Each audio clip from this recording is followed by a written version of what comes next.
I've had residents that will come up to me and ask, hey, what's going on? What are you doing? What are you growing? What can I eat? We are at the Detroit Partnership for Food Learning and Innovation, which is Michigan State University's first urban agriculture center, located on 3.3 acres in Northwest Detroit. We offer research programs, educational classes, and just opportunities for the community to gather together.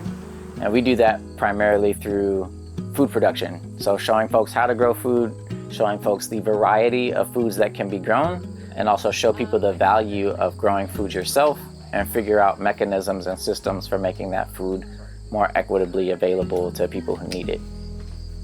I started back in 2019, and it was just a site that was bare. And we just started working the ground, just embracing the soil and just, getting our hands dirty here and just shaping it little by little.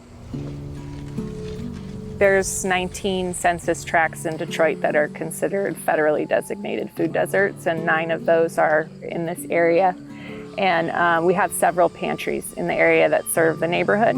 Our neighborhood is about 78% fully employed, but under-resourced, so they're still food insecure even though they're working full-time.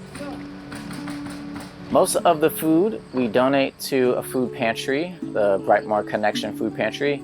Every year there's been more food grown, more people who visit, more partnerships with nonprofits, individuals, schools, and we're just seeking to kind of build capacity and build community around urban agriculture and the local food system.